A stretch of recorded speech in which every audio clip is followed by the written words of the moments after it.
Hello, this is Sally Parks from the Palm Harbor Historical Society and the Palm Harbor Museum, and I have the pleasure to be with a person who has a long history with Palm Harbor and with the Hartley House, which is also where our museum is. So welcome, Mr. Barry. Thank you. Phil Barry.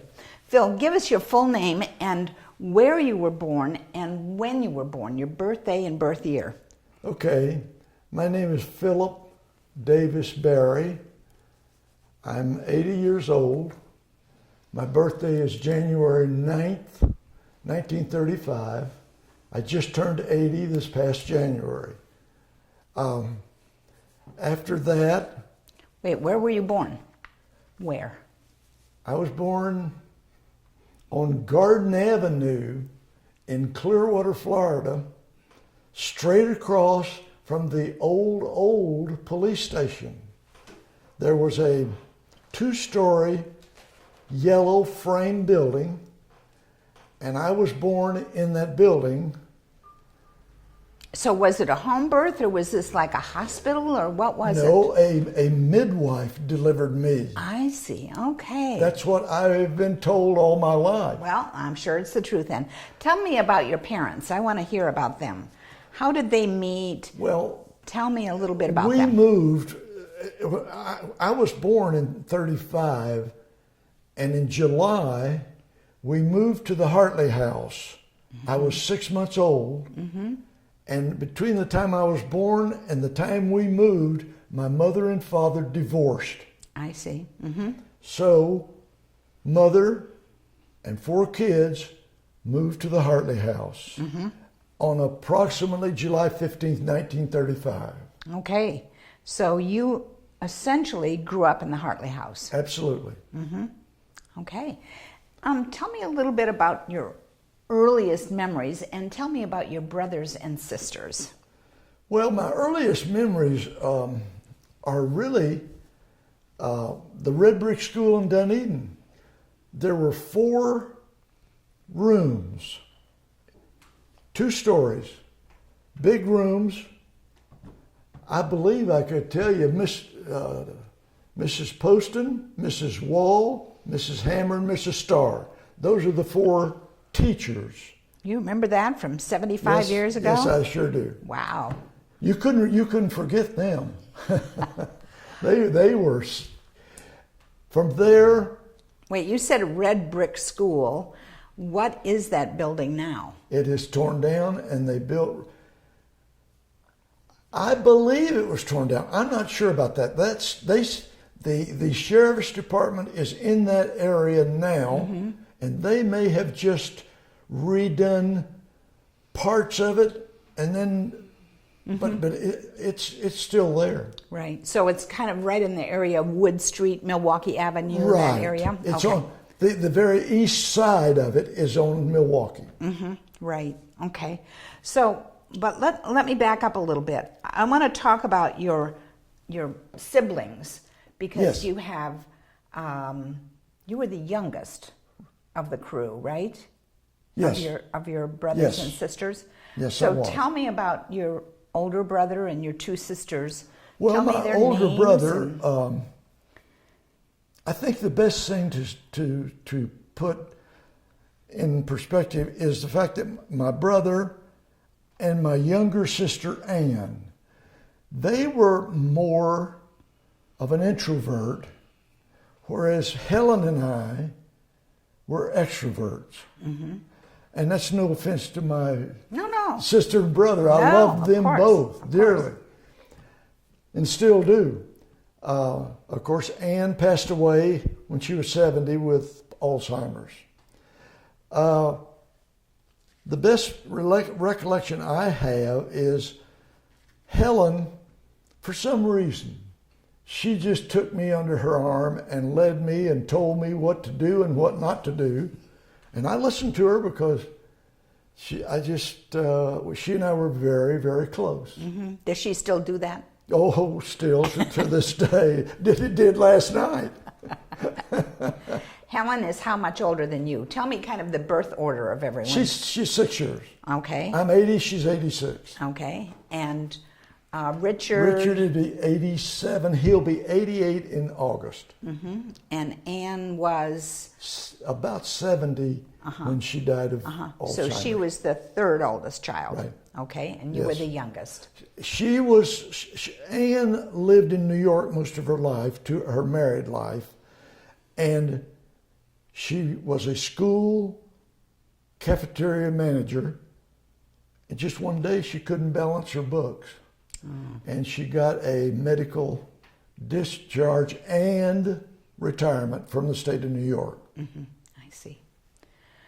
Phil, would you mind telling me a little bit about your earliest memories of your playmates? I assume your siblings were your playmates largely. Oh, yes. But you probably had other little friends that you played with, either at Bill school. Pulaski was very, very close, because when I was young and up to 12 years of age, there was nobody out near the Hartley House. So who is Bill Pulaski? Bill Pulaski is my first cousin. He is Clarine Pulaski's youngest son. She has an older son, Frank, who passed away about a year ago. Right. And the Pulaskis lived where? They lived down County Road 70, which is Belcher Road now, about a half a mile from the Hartley House. And I suppose that was all paved and No. 6 lanes wide. And they got the shell out in Oldsmar and hauled it in there, and you had to drive over it to get, if you wanted to go down. And if you went up the hill about a mile and a half down County Road 70, you took the chance of getting stuck because there wasn't any shell there. They hadn't got that far. But so that road did not go all the way down to what we now call Main Street in Dunedin. Absolutely. It went all the way. Oh, it did go that way. Yeah. Okay. It did years ago. And it went down to what, you didn't know this probably, but it went to the goat farm. There was a goat farm by Mr. Evans.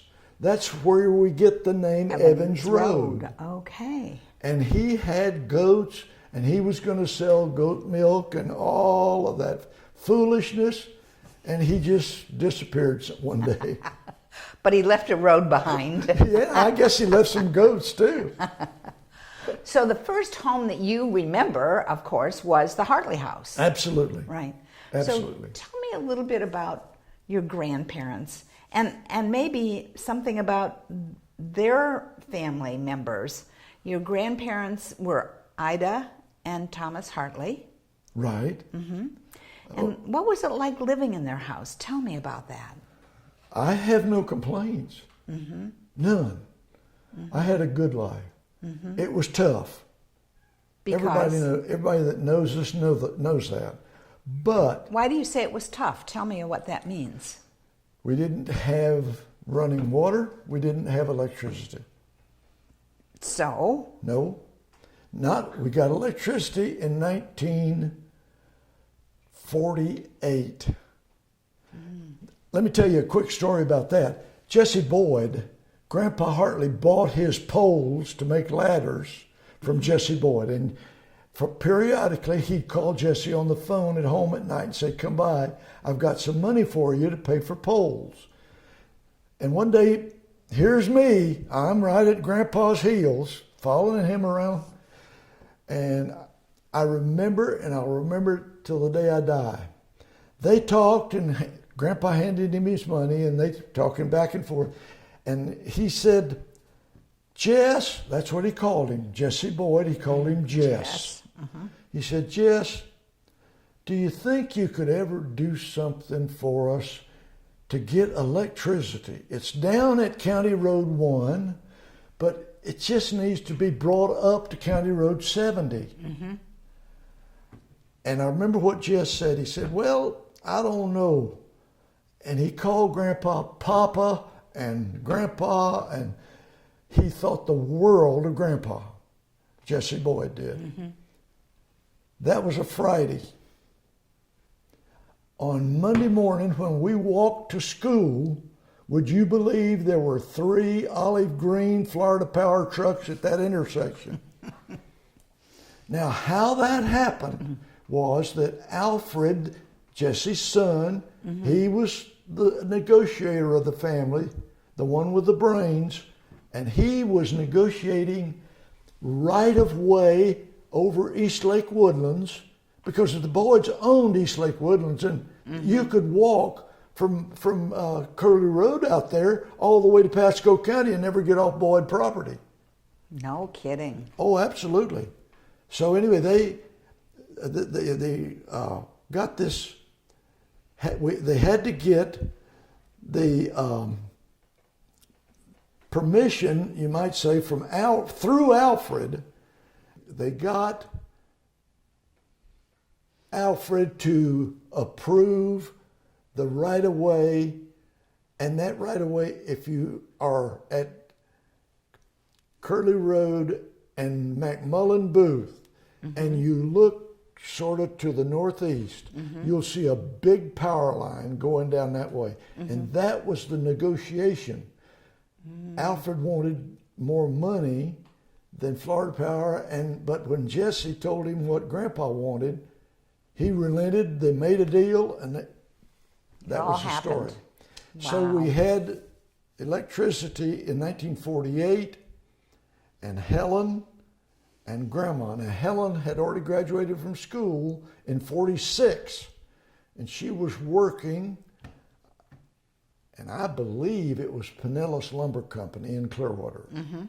And she rode to work and back with Rack Lipsy, who went that way, and she knew Mr. Rack, and he took her and hauled her back and forth to work.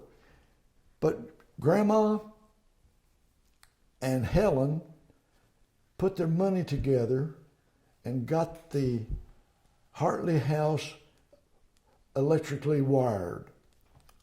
We got it, and we did not put in a deep well. Oh, okay. But we did, of course, have electricity inside, and we got on an electric stove immediately. Wow. So we didn't have to cut wood for the wood stove. That took a big load off of our shoulders. And then we, the water situation was such that we knew that we were going to sell the place when we got the clear deed, which we eventually did, of course. And well, you couldn't get a clear deed because you couldn't get water? I mean, did you have an outhouse or what did you have? we couldn't get a clear deed because it was Spanish Oaks is 80 acres. Oh, okay. Grandpa was going to get the corner 5 acres in the deal from Walter Freeze, who had paid his taxes. And then when Walter Freeze, Russell Jones started taking care of that grove, and there was about 3 acres of grove. And wait, now I'm just trying to picture it. The grove is to the west of the the Hartley House? West of the Hartley House. Right. So that they had to take care of the money that Walter Freeze had owed Russell Jones, but he couldn't do it. He couldn't pay him home. So Russell said, "Okay, I'll take the deed." And of course, Russell Jones was a lifelong personal friend of Grandpa's, and he thought the world of him. And he said, "Mr. Hartley, I'll see that you get that 5 acres." And he did. But he also had a second. Alfred Boyd said the same thing. He said, he told Bill Pulaski, who was working for him on Saturdays, he said, "If anybody tries to touch Mr. Hartley's property, you call me." Wow. I'll never forget that. I guess. Alfred Boyd was a good man. He was. We've had lots of good stories about him. Phil, would you tell me a little bit about your grandmother in this picture? And I think it's her sisters. How big a family was Miss Ida from? Okay. Grandma was in the middle. Okay, in the center. And she's got and from four sisters. And from the left to right is who? Oh, there they are. Bertie Warren. Uh-huh. That's her married name. Right. Jessie Coward. Uh-huh. That's her. She's the second to the left. Ida Hartley. Miss Ida. Mm-hmm. Temperance Blakely. Now, Aunt Temp is what we always called her. What a great name. Yes, but she was, did you ever know Olin Blakely? I never knew Olin Blakely. I know some other Blakeleys around here, but I don't know Olin. He was a school bus driver from Safety Harbor to Clearwater High School. Oh, okay. Okay. And I got to tell you a secret about Olin. Not a secret, but if he was 100 yards from you, you could hear him. He talked very loud anywhere he was. And then Aunt Temp, and then Ann Warren. Okay. Now, so your sister Ann was named after that Ann? Yes. Okay. And now let's go over to this. Okay. And the other sisters. Okay. Yeah. There were a total of 8 sisters. So 8 sisters, and here they are, 5 and 3. Was so Jane, Fanny, and Maddie. Uncle Joe was the oldest, and 2 teenage sons died at a young age of a flu epidemic up in Madison County, Florida. And Aunt Maddie was Nita McMullen's mother. Now, Nita McMullen was married to Morris McMullen.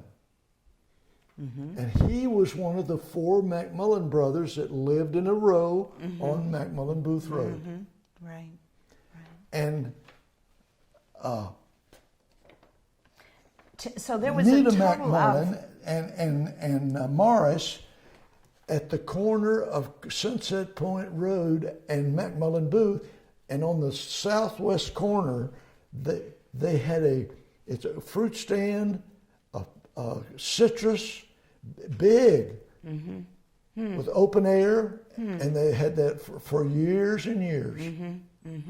Wow. So there was a total of 8 children in your grandmother's family. 8 girls, 2 boys that died, and little Joe, who was killed in the Civil War. He was the oldest child. So he was probably, Grandpa was born in 67.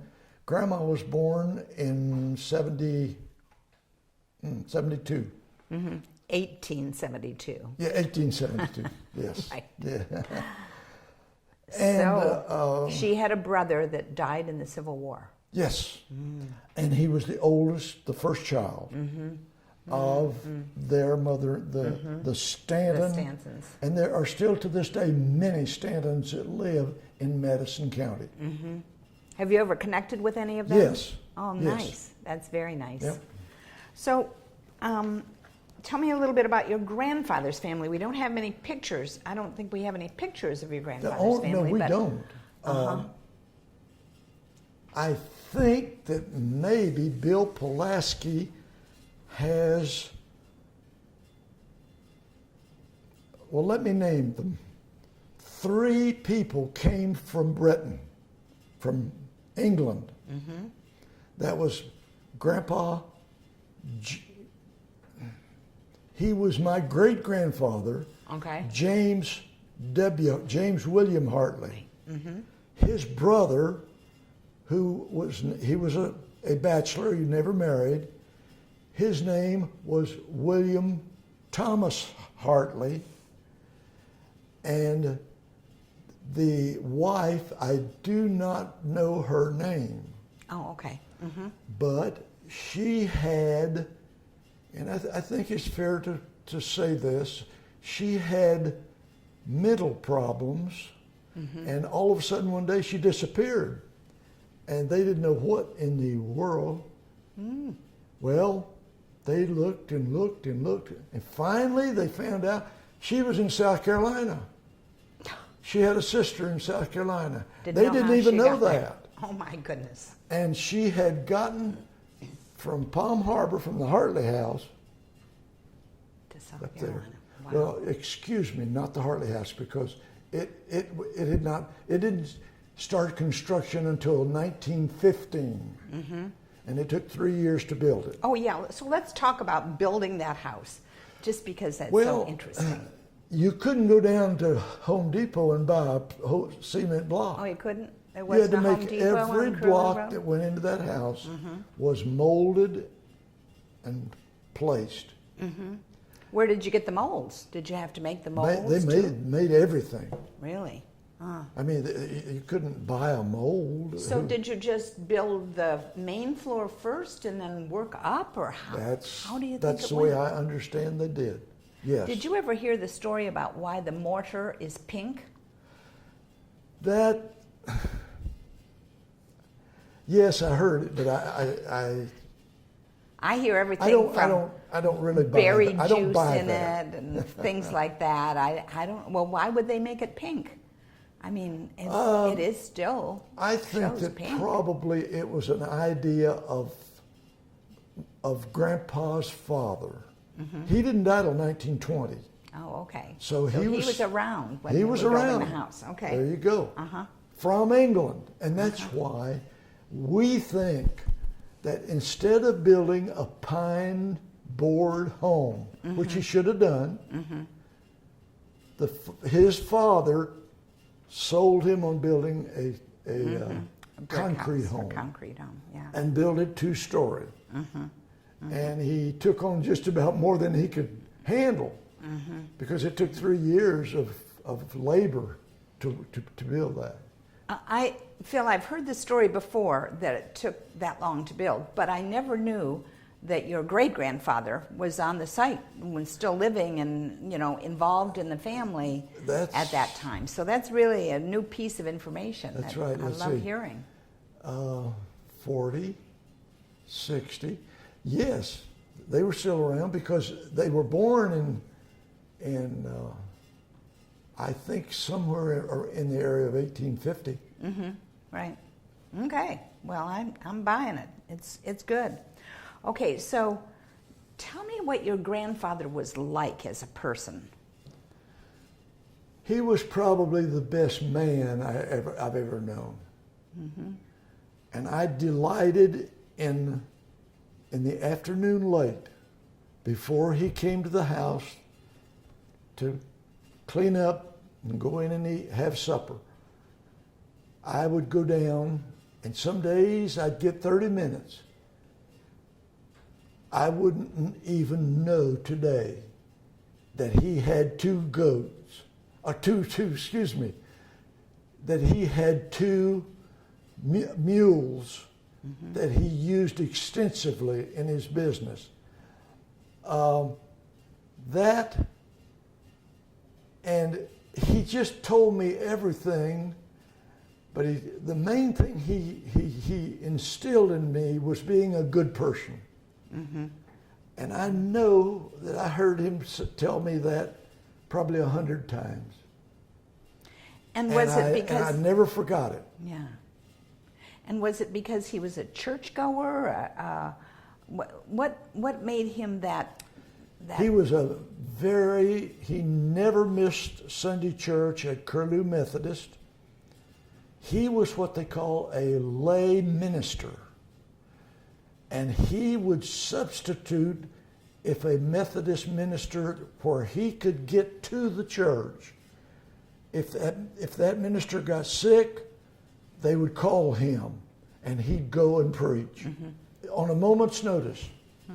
So Curlew Methodist was right what we know now, right in the same location. Yes. We know it is, being on the east side of Belcher. It's that back building, that frame building in the back, that was he preached out of that. But I know one church he went to a couple of times was Friendship Methodist, which is down in the Unona, down just east of Indian Rocks Beach, up in that area. And he preached there a couple of times too. Wow. So getting back to your family situation, Tell me what your responsibilities were. I mean, did you have to take out the garbage? Did you have to bring in water? What was your responsibilities? I can. When I got old enough, Grandma took me aside and she said, "Now, Philip, you got to start helping." I said, "Okay, Grandma." I'd do anything in the world that she told me. Mm-hmm. And we had a box about like this and about this wide and about that tall.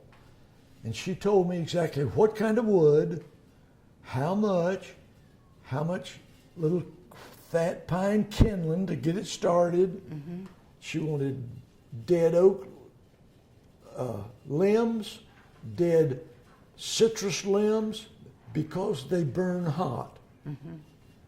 And of course, Grandpa always had things from the shop, and he put them in a certain place for me. And I'd pick it up, and one box would last a couple of days or 3 days sometimes. But of course, when you had to cook 3 meals a day, it took quite a bit. Yeah. Now the water, that was easier.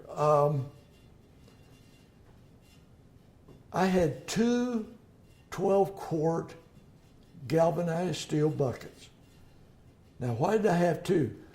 It was because I could carry two because they counterbalanced each other. Mm-hmm. And when I went to the well, and that well's still there, when I went to the well, I'd always bring back two. Mm-hmm. Now, when it got down low, she'd call me, "Philip, we need water." Mm-hmm. And there'd always be about that much in the bottom. And we had a big wash pan for mm-hmm. everybody to wash their hands mm-hmm. Mm-hmm. on the back porch on a shelf mm-hmm. about this tall. Mm-hmm. And I would pour that water in that mm-hmm. to save it. Mm-hmm. So that when everybody came in or wanted to use that to wash their hands before they ate. Right. So you didn't have indoor plumbing in the early days, so how did you bathe? And you're speaking of washing hands, how did you bathe? Well, what we did there is we had what you call a foot tub. I'm going to guess it held about 20 quarts of water. Mm-hmm. It was this big around, mm-hmm. approximately this tall, mm-hmm. and I would it would hold 2 buckets of water. And I would do that at certain times. And Mother would have a kettle of water boiling on the stove in the kitchen. And she'd come and warm that. Mm-hmm. And then mm-hmm. us kids, the 3 of us, Helen, Ann, and myself, because Dick was in the service, we would get our bath. Mm-hmm. And surprisingly, you could get a good bath. Mm-hmm. Sure. Just shoot. And Grandpa? Now you all used the same water, right? Oh, yes. Yeah, just kept adding hot water to it. Mm-hmm. Now, Grandpa, I bathed him on Sunday morning. Aw. And I also shaved him. And Sally, I have to tell you, I don't know whether you remember the little boxes. They were green and blue, and the name of the razor blade was Treat. All right, that was a single-edged blade, mm-hmm. and there were 5 of them in a box.